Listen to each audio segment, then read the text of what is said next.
Hello, bienvenue à tous dans ce 18e épisode. Je suis encore une fois ravie de vous accueillir ici pour vous parler d'un sujet dont je pense vous allez être fan. Ce 18e épisode s'intitule « Vous n'avez pas de problème, vous avez des résistances ». Attachez vos ceintures, c'est parti. On embarque pour un monde beaucoup plus facile, pour un monde de développement perpétuel. Alors, vous l'aurez compris, le but de Manifesting Mind, du podcast, c'est vraiment de vous amener vers de nouvelles perspectives, vous partager tout simplement ma vérité, qui est fonction après de chacun, et de vous amener visiter des terrains inexplorés ou des choses que le développement personnel classique ne fait pas. Notamment une idée, celle des problèmes. Dans ce que j'ai remarqué, ce que j'ai pu observer, c'est que dans le monde du développement personnel classique, dit horizontal, un monde qui nourrit beaucoup l'ego, un monde qui donne des connaissances mais peu de pratique, les coachs la plupart du temps vont partir du principe que vous avez un problème et qu'il y a besoin de le résoudre. Vous pouvez le voir aussi dans la société dans laquelle on évolue. On est dans une société anti-rides, anti-âge, une société qui a une assurance maladie. On est vraiment dans cette énergie de anti, de contre, dans une énergie plutôt très basse. Et on grandit aussi avec dans l'éducation avec les mathématiques qui notamment abordent des problèmes. Donc on a passé notre enfance à vivre aussi dans la résolution de problèmes. Pas étonnant que plus tard on soit obsédé par la résolution de problèmes. Vous avez même un métier qui en ingénierie me semble qui consiste à résoudre des problèmes.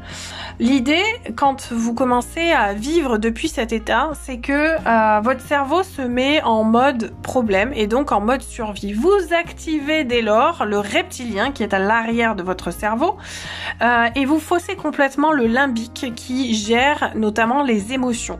Donc vous allez être dans des émotions de peur, vous allez être dans des émotions de choc, vous allez augmenter votre niveau de cortisol, vous allez complètement brouiller votre mental et la chimie, votre chimie cérébrale. Rappelez-vous, je pars du principe que nous sommes des alchimistes et que nous avons aussi une chimie en termes de responsabilité. Nous sommes responsables de la chimie de notre cerveau qui dirige notre comportement, nos attitudes, nos actions, notre psychologie. Les origines de notre psychologie, c'est la chimie mentale. Et si on ne prend pas la responsabilité depuis le lever jusqu'au coucher que l'on peut influer sur sa chimie mentale, eh bien on va passer notre vie à subir, on va passer notre vie à être dans l'énergie dans laquelle la société nous a fait grandir. Et vous voyez qu'aujourd'hui, on assiste à un véritable chamboulement avec le développement personnel aussi, où l'homme conscientise de plus en plus qu'il a envie et qu'il peut être maître de son destin, qu'il a envie de manifester ses désirs. Simplement, alors ça c'est une chose extraordinaire, hein, l'explosion, on va dire, l'expansion aussi de la thérapie, du développement personnel, je trouve est une très bonne chose. Avec ses dérives toutefois, parce que le développement personnel comme il est abordé aujourd'hui pour moi est une problématique dans le problème, c'est que il explique aux gens qu'ils ont des problèmes et qu'ils doivent devenir une autre personne, donc que ce qu'ils sont n'est pas bon, ça invalide la personne et qu'elle doit devenir différente. Alors ça va passer par des régimes, des retraites, à peu près tout et n'importe quoi. Pour faire croire à l'homme que justement ce qu'il est n'est pas bon et que la solution est ailleurs, comme dirait l'autre. Dans l'idée, vous n'avez pas de problème, vous avez des résistances. Où sont ces résistances ? Elles sont logées aux confins de notre subconscient et ce sont des choses avec lesquelles nous avons grandi. Pas étonnant, me direz-vous, quand on voit la société dans laquelle on a grandi. Alors on ne peut pas que lui jeter la pierre, bien sûr, et loin de moi cette envie. Simplement, quand vous commencez à vous éduquer, quand vous commencez à avoir envie d'évoluer, de manifester, que vous commencez à avoir une conscience beaucoup plus pleine et beaucoup plus haute, on va dire, vous avez envie de sortir de cette mouvance et de cette énergie. Et j'ai envie de vous dire bravo, cocorico. C'est exactement l'énergie dans laquelle on peut se mettre pour aborder la vie différemment. La vie est une question de perspective. On peut décider de la voir comme si tout est un problème ou comme si tout est un miracle. On peut décider de voir le verre à moitié vide ou à moitié plein, c'est vraiment une question de choix, mais pas que. Bien évidemment, c'est aussi une question de croyances limitantes, de pactes que l'on a fait avec soi, de tellement de choses enfouies en nous que parfois il est difficile de pouvoir vivre autrement que de penser en termes de problèmes. C'est la raison pour laquelle je vais vous inviter aujourd'hui, je vais partager un exercice avec vous que je fais faire en coaching et qui est vraiment ultra puissant.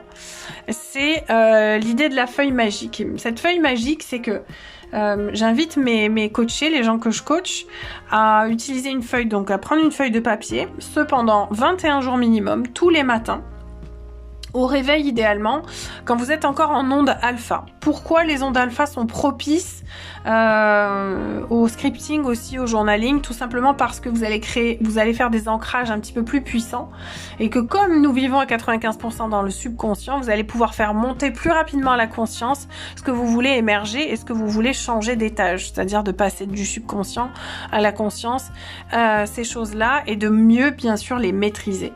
Dans l'idée, vous allez faire 2 colonnes. Vous allez commencer par une colonne de gauche avec vos parties lumineuses, à côté desquelles vous allez apposer une valence, donc une valeur. Vous allez, par exemple, si vous trouvez que vous êtes empathe, eh bien vous allez mettre empathique 8 sur 10, si vous trouvez que c'est à 8 sur 10. Et vous allez faire de même dans la colonne de droite que vous allez appeler zone d'ombre. Attention, pas défaut, s'il vous plaît. Zone d'ombre. Défaut, ça fait vraiment penser à un ordinateur, défaut de fabrication. Donc ça rajoute un petit peu, ça met encore un peu plus d'huile sur le feu. Ce qu'on veut, c'est vraiment amener à la conscience, travailler en pleine conscience et aussi avec l'intention et le cœur. C'est la raison pour laquelle je vous dirais idéalement de travailler le matin en onde alpha avec vos 6 sens. Donc lorsque vous écrivez, c'est une chose ultra intéressante parce qu'il y a beaucoup de gens qui pensent que scripter et journaler, faire du journaling, c'est un truc New Age. Alors moi qui suis contre le New Age, je peux vous garantir que ça ne l'est absolument pas, parce que c'est vraiment même plutôt un exercice neuroscientifique qui va aiguiser votre neuroplasticité. Donc la création de nouveaux neurones, donc une place toute nouvelle et de la disponibilité pour de nouvelles croyances un petit peu plus fraîches, que vous allez mieux maîtriser. Ça va vous aider ou vous permettre de développer aussi tous vos sens.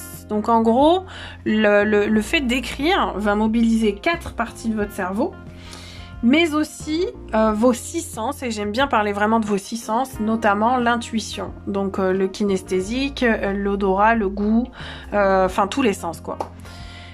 Et en écrivant, soyez vraiment conscient de ce que vous avez aussi comme zone d'ombre, parce que vos résistances, elles sont là.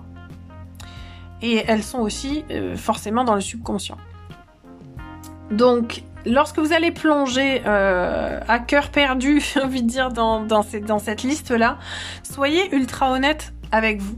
Ça, c'est une des valeurs que j'aime beaucoup en coaching, une des seules dans lesquelles je me retrouve vraiment, parce qu'après je suis plutôt à contre-courant de beaucoup de choses qui sont enseignées, qui sont pour moi beaucoup de bullshit et qui justement font perdurer l'humain, continuer à l'ancrer dans l'idée qu'il a un problème, qu'il est un problème, que rien ne va chez lui, etc., et qu'il doit devenir quelqu'un d'autre.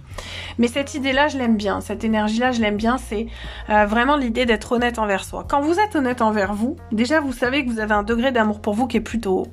Donc ça, c'est une bonne nouvelle. Si vous n'en êtes pas à ce stade, eh bien je vous invite vraiment à travailler là-dessus, en méditation, en prière, en scriptant aussi, hein, c'est intéressant, et en faisant quelques affirmations, bien que je sois plus pour autre chose que les affirmations qui est beaucoup plus puissante. Je vous en parlerai dans un autre podcast.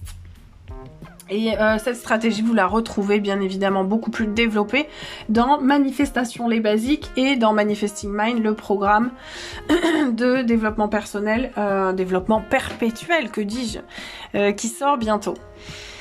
Donc, dans l'idée, lorsque vous passez de l'ombre à la lumière et de la lumière à l'ombre, vous allez ramener une espèce de fluide énergétique beaucoup plus équilibré, c'est-à-dire que vous n'êtes plus dans le déni. Pour ceux qui ont tendance à enfouir les choses. Pourquoi c'est important d'écrire? Tout simplement parce que ça fait monter à la conscience les choses. Et que le fait d'y penser dans votre tête ne change absolument pas la donne. Je peux vous le garantir, j'ai passé des années à essayer cette stratégie en me disant tu es pas ordonné. Je suis plutôt pas ordonnée du tout à la base. Et à continuer à me faire le film dans ma tête, à me dire t'es pas ordonné. En fait, l'histoire que vous vous racontez quand vous la gardez seulement dans votre tête, et que vous ne la mettez pas, la couchez pas sur papier, c'est qu'elle est toujours négative. Parce que c'est le subconscient qui parle. Et qu'il y a l'ego aussi derrière qui ne veut pas changer.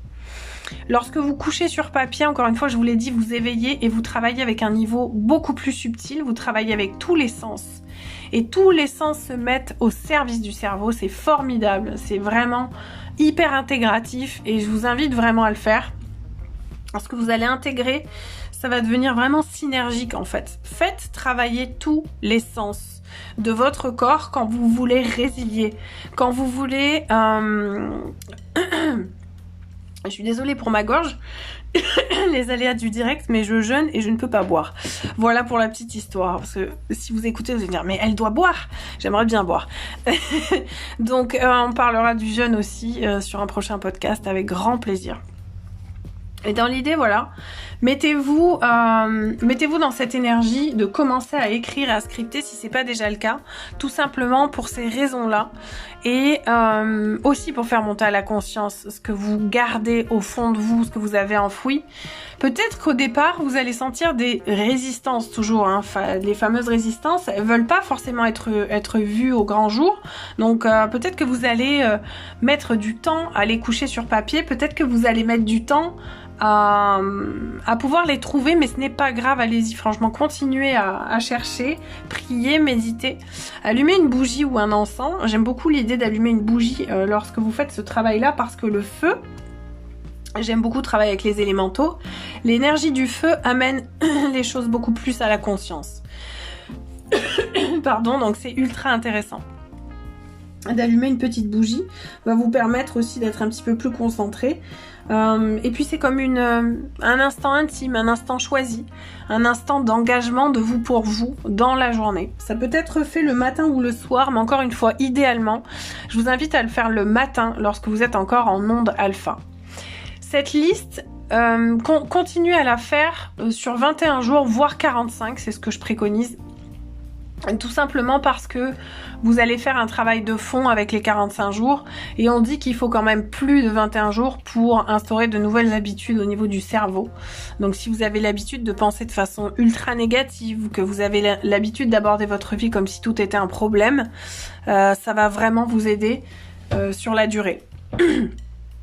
Lorsque ces résistances sont remontées, vous mettez une flèche, apposez une flèche à côté de l'ombre et de la lumière en posant une seule action.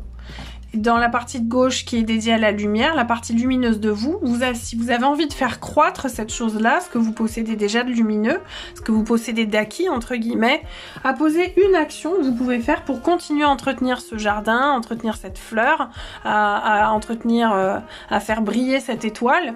Et sur l'action de droite, la partie plus sombre, accueillez déjà en premier lieu, ne soyez pas dans la résistance de la résistance.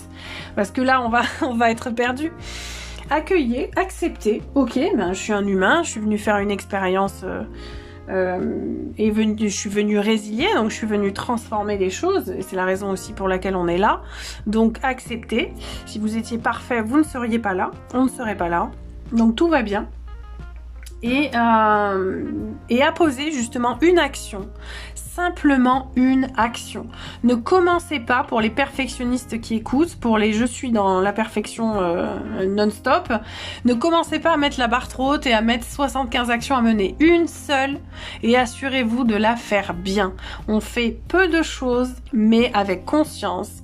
Croyez-moi, ça a été vraiment un travail de longue haleine pour moi, de comprendre ça, d'intégrer ça, moi qui suis vraiment multitask et qui aime faire 75 000 choses et qui a besoin quand même de contrôler. C'est un formidable travail que de vous laisser le temps, que de vous donner la chance de faire les choses lentement mais sûrement et que de vous adapter à elles aussi. Parce que ce sont des choses dont vous n'avez pas l'habitude, c'est une nouvelle perspective pour vous. Donc soyez doux, soyez compréhensifs et invitez cette part d'ombre à l'intégrer pleinement aussi. Et lorsque c'est fait, continuez à faire l'exercice tous les matins. Ça peut être la même chose, et quand vous avez passé le step up sur cette action-là, quand vous l'avez mise en place dans votre vie quotidienne, eh bien passer à autre chose. Mais simplement quand c'est intégré. Mise en situation. Je suis devant ma feuille et je vais noter. Zone de lumière, empathie. Empathie, je suis à 8 sur 10. Qu'est-ce que je peux faire pour continuer d'entretenir ce jardin de lumière et cette chose que j'aime bien chez moi? Ce que je peux faire, c'est m'engager à aider à faire travailler quelqu'un, à le payer éventuellement pour des différents travaux chez moi et prendre idéalement quelqu'un qui est dans le besoin, quelqu'un qui est en réinsertion ou autre. Ça, moi, j'aime bien le faire et j'ai commencé à le mettre en place. Donc, ok, je continue, c'est mon empathie. J'aimerais bien idéalement la faire monter à 10, mais pas de l'amener à plus, parce que 10, vous allez me dire c'est le maximum, on peut toujours faire plus. J'aime l'idée d'être équilibré dans la vie, donc je pense que après il faut faire attention au syndrome du sauveur. Donc c'est là qu'il faut bien faire pencher la bascule. C'est pour ça que je vous dis de noter, parce que j'ai eu aussi ce syndrome pendant longtemps, et bon c'est bien, c'est réglé. Mais donc voilà, donc c'est la raison pour laquelle attention au côté lumineux qui peut aussi basculer du côté obscur de la force.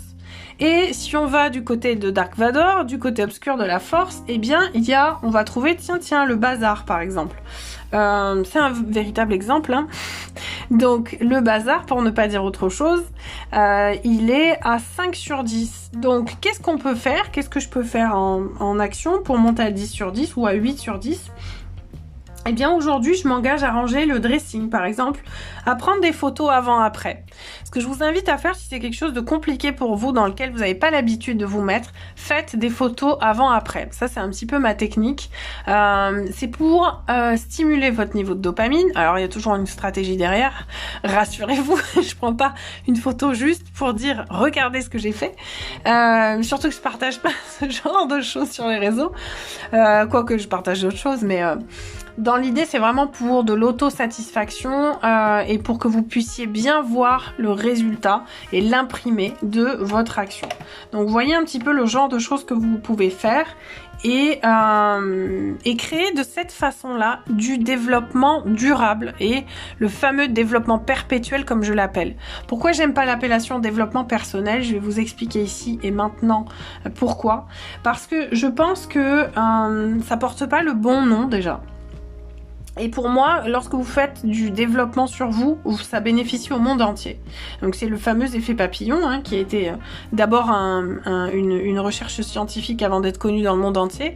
Mais ce fameux effet papillon qui est fantastique, que j'adore utiliser aussi en résonance magnétique, quand on travaille en coaching, c'est extraordinaire. Parce que lorsque je fais mon job, je ne bénéficie pas qu'à ma petite persona, qu'à ma petite personne, je bénéficie, je bénéficie à l'humanité entière. Ça veut dire que déjà je vais vibrer différemment, sur de la satisfaction, de l'harmonie, je vais inspirer aussi peut-être d'autres gens, je vais dégager autre chose et puis je fais mon job. Donc je participe à l'évolution de l'humanité à ma toute petite hauteur. Oui, je peux vous garantir que même le fait de devenir ordonné si vous êtes bordélique comme moi, bien sûr que ça participe à l'évolution de l'univers, parce que si chacun prenait sa responsabilité à 100% de sa vie et essayait d'avoir un comportement plus ou moins impeccable, ou en tout cas qui match, qui réponde et qui résonne avec la version idéale de soi, eh bien le monde irait 10 fois mieux. Mais en fait je pense que c'est aussi l'irresponsabilité qu'on a parfois, le fait de nous laisser aller, de se donner énormément d'excuses par rapport aux vies qu'on a vécues ou au passé que l'on a, qu'on empêche aussi de faire grandir le monde. Le monde a plus que jamais besoin de notre lumière, les amis. Vraiment, je le dis pas du tout de façon New Age, mais vraiment avec le cœur, je partage ça avec vous. Je sais qu'on traverse une période très compliquée à tous les niveaux, qu'on est vraiment à un tournant pour moi sociétal, et que je pense que vous allez voir, je vais partager des podcasts, en tout cas partager des sujets qui sont pas forcément beaucoup abordés en dev perso, et tout simplement parce qu'on vote pour du développement perpétuel. Le développement perpétuel, c'est quoi? C'est exactement cette philosophie de vie que je suis en train de partager avec vous maintenant, celle dans laquelle je suis, celle dans laquelle je baigne et celle dans laquelle je m'engage. sachez une chose, ce n'est pas agréable. Je peux pas vous dire que le dev perso, enfin le dev perpétuel, c'est quelque chose qui va vous arranger tout le temps, que c'est quelque chose d'ultra agréable. Mais c'est nécessaire à l'évolution. Et je pense que c'est vraiment un cap qu'il faut passer ou se rendre, se faciliter le désagréable en fait. Et se dire que c'est pas insurmontable et que c'est pas parce que c'est désagréable que ça doit être évité. Et il y a un truc que fait très bien l'ego et le subconscient, c'est stratégie d'évitement. Et c'est la raison pour laquelle on va continuer à vivre dans les mêmes problèmes. Je redis ce mot, c'est fait exprès, mais dans la même mouvance, dans la même énergie. C'est Einstein qui disait il est utopique de croire que vous pouvez avoir des résultats différents en faisant toujours la même chose. Mais c'est en fait exactement ça. Si vous ne conscientisez pas, ne montez pas à la conscience et n'amenez pas à la conscience vos zones d'ombre, vous serez toujours dans l'idée que vous avez des problèmes. Et c'est en rendant beaucoup plus malléables ces résistances que vous allez voir, en leur donnant de l'amour et de la lumière, que vous allez complètement transformer votre jeu, J-E-U et J-E, quantique, votre jeu invisible et votre mécanique intérieure. Parce que ici, là, au fond, là où il y a la boue, il y a aussi la lumière. Et je crois que c'était Rumi qui disait « The cure for the pain is in the pain ». J'aime beaucoup cette expression. Le remède pour la douleur est dans la douleur. Alors ça veut pas dire que on va se flageller sur ce chemin-là, mais ça veut dire qu'il faut aller remuer la boue et que dans la boue il y a des super jolis lotus qui poussent et se rappeler que le lotus quand il est en haut, il reste en haut, mais forcément au départ il est dans la boue et c'est de là qu'il peut grandir aussi. Donc ces résistances-là sont nécessaires pour qu'on puisse faire l'expérience de la dualité. On y reviendra sur un prochain podcast. En tout cas, aborder la vie depuis cette énergie-là, depuis l'énergie que vous avez simplement des résistances. Waouh quoi, ça fait du bien, c'est extraordinaire, c'est pas un truc bab, c'est pas un truc new age, c'est quelque chose de véridique, c'est quelque chose de sensé. Et c'est quelque chose d'ultra puissant. Je suis plutôt vraiment à contre-courant du New Age, vous le savez pour ceux qui me suivent, et vraiment à contre-courant d'un développement personnel qui aborde les choses de façon problématique, tout simplement parce que ça vous garde dans vos zones d'ombre, ça vous garde dans une certaine douleur, une certaine souffrance, et ça vous amoindrit en termes d'énergie. Le but de Manifesting Mind, c'est vraiment que vous alliez très loin, très haut, chercher des choses qui vous semblent mais à 1000 lieues de votre vie aujourd'hui et que vous pouvez tout simplement cueillir en fait. Vous avez juste la main à tendre, mais dans la bonne perspective, dans la bonne énergie, avec le cœur et pas avec des idées qui datent des années 60, psychédéliques, baby, j'ai envie de dire. Et je vais en rester là par rapport à ça. Parce que je suis plutôt j'ai vraiment une vision très je suis pas en colère parce que j'ai travaillé dessus, mais j'ai été un petit peu en colère contre le développement personnel pendant un certain moment parce qu'il a cassé beaucoup de gens, il a brouillé beaucoup de pistes et il a rendu des choses très compliquées, alors que plus vous allez plonger au cœur de l'humain, et je suis plutôt bien placée pour vous en parler, plus vous allez voir que c'est simple. Mais ça ne dépend que de vous. Ça ne dépend que de votre degré d'honnêteté et d'amour pour vous, d'aller cueillir la simplicité dans votre vie. Si ça n'est pas simple, énergétiquement, ça n'est pas haut. Attention, j'ai pas dit facile, j'ai dit simple. Et c'est deux variantes complètement différentes. Commencez à entrer dans la subtilité du langage, vous allez voir aussi que vous allez manifester beaucoup mieux. On en parlera promis dans un prochain podcast dans lequel je vais vous aider à manifester davantage en vibrant différemment au niveau du langage, parce que ça c'est quelque chose qui me passionne. Je suis un ancien traducteur et je suis passionnée par les langues, par les origines du langage et c'est aussi très puissant. Donc ne dénigrez pas le langage, votre niveau de langage doit être à la hauteur de ce que vous voulez créer dans votre vie, de ce que vous voulez voir arriver dans votre vie et dans votre monde.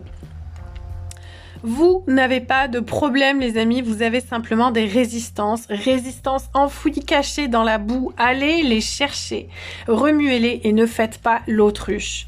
Les gens qui font l'autruche ne manifestent pas ou vont manifester tout le contraire de ce qu'ils veulent. Et c'est-à-dire les problèmes, justement, je refais exprès d'en parler, les soucis qui causent des problèmes, pour reprendre le phrasé des inconnus super connus justement, et vibrer depuis une énergie beaucoup plus haute. Vous le valez bien, et c'est comme ça en fait que vous allez transformer la donne, et que vous allez vous rendre compte à quel point aussi vous êtes compliqué les choses. Ce n'est pas, encore une fois, de votre faute, c'est vraiment la société, l'énergie dans laquelle elle est, qui vous maintient vraiment, qui vous maintient en bas. Continuez à scripter, continuez à écrire le matin pendant au moins, je vous dis, 21 à 45 jours, et vous allez voir que ça change complètement vos perspectives, et que vous allez évoluer beaucoup plus rapidement. S'il vous plaît, ne commencez pas vos phrases par le problème c'est que. Ça c'est vraiment quelque chose que vous enlevez, et essayez d'identifier, de vous mettre vraiment en observation de vous, et de prendre le recul nécessaire pour vous corriger, parce qu'il n'y a personne d'autre qui le fera à votre place, mais peut-être même qu'il y en aura autour de vous qui attendront que vous vous cassiez la figure. Bon, ceux-là, faut pas les garder dans sa vie, hein, bien sûr, mais l'idée c'est vraiment d'être dans une attention maximum, pour être dans une intention maximum. Et votre degré d'attention à propos de vous-même va vous mettre dans une intention, une force d'engagement, une puissance, et c'est ainsi que vous allez devenir magnétique, puissant, que vous allez pouvoir comprendre beaucoup mieux votre monde intérieur. Ce qui reste compliqué pour terminer à propos de tout ça, c'est que notre monde, il est complètement invisible. Et j'ai échangé la dernière fois avec une amie à propos de ça, et je lui disais c'est dingue que beaucoup d'humains encore aujourd'hui ne croient pas dans l'invisible, parce qu'après tout ce après quoi ils courent toute la journée est invisible. La voix est invisible, les pensées sont invisibles, les émotions sont invisibles, les sentiments sont invisibles. Tout ce que l'on veut vivre au quotidien, tout ce après quoi on court est invisible. Et quand vous intégrez ça, vous comprenez l'importance vraiment de maîtriser ce monde intérieur, depuis lequel tout est possible, mais depuis lequel tout naît. N-A-I-T. Depuis lequel tout vibre en fait. Et vous avez encore une fois la chance ou la malchance, mais ça c'est toujours vous qui le créez, de voir votre vie comme si tout est un miracle ou comme si tout est un problème. Et vous avez des gens qui vont utiliser beaucoup de phrases négatives, et du coup complètement se saboter en fait. Vous avez des gens qui veulent manifester plus d'argent, mais quand vous les entendez, vous sentez qu'ils ont un problème avec l'argent. C'est manifeste. Vous avez des gens qui veulent rencontrer l'âme sœur, mais qui vont vous dire l'homme parfait n'existe pas, c'est tous des cons, ils sont tous comme ça, ils sont tous pareils. Mais en faisant comme ça en fait, vous ne faites que renforcer vos croyances inconscientes qui sont enfouies. 95% de l'inconscient nous, entre guillemets, conduit et manipule. 95%. Donc c'est pas en continuant à faire germer de la mauvaise herbe, on va dire, dans votre jardin intérieur, dans votre subconscient, que vous allez manifester. Et ça, c'est ultra important de le croire, parce que et de s'atteler à ce job-là, parce que vous allez vraiment manifester davantage. Et si vous restez prisonnier de ces croyances, vous allez manifester ce que vous ne voulez pas voir arriver dans votre vie. C'est la raison pour laquelle la manifestation nécessite une stratégie, des connaissances psychologiques, des connaissances au niveau des lois de l'univers aussi. Et c'est aussi une des raisons pour lesquelles tout est un peu lié finalement. Pour moi, on peut pas parler d'être humain, on peut pas parler de psychologie sans parler du cosmos, sans parler de mentalisme, sans parler de physique quantique, etc. Il y a beaucoup de sujets passionnants à aborder quand on parle de l'être humain, parce que c'est une palette infinie de possibilités, de vibrations, de fréquences et autres. Mais tout ce après quoi vous allez courir, ça vraiment, mettez-le dans votre cœur, pas dans votre tête, est invisible. C'est la raison pour laquelle vous devez faire ce job d'ombre et de lumière parce que nous sommes duels et parce qu'on est né comme ça pour faire l'expérience de la dualité à travers la psychologie de la conscience. Et quand vous faites ce job-là, quand vous vous mettez dans cette énergie, je peux vous garantir que ça transforme la lentille, la focale à travers laquelle vous voyez la vie et vous vibrez. Vous verrez plus les gens pareils, vous ne vous verrez plus pareil et vous ne vous traiterez plus de la même façon. C'est-à-dire que on va vers beaucoup plus de respect, plus d'amour, plus de beauté intérieure. Le paysage change complètement, vraiment. Là, j'ai sous les yeux une très très belle photo de Thaïlande, mais vous voyez, je pense vraiment au paysage intérieur. Et je trouve que c'est extraordinaire. Vraiment, de faire ce job d'ombre et de lumière va vous ouvrir à une nouvelle perspective, beaucoup plus de profondeur. Et vraiment faire monter l'inconscient à la conscience pour mieux manifester. Voilà les amis, prenez soin de vous, je vous embrasse, j'espère que ce podcast vous a plu. N'hésitez pas à le partager si vous sentez que il peut apporter un peu de lumière, un peu d'inspiration à quelqu'un. Et merci d'avance d'être de plus en plus nombreux à écouter ce podcast qui sera bientôt disponible sur YouTube. À la semaine prochaine pour un nouveau sujet. Prenez soin de vous.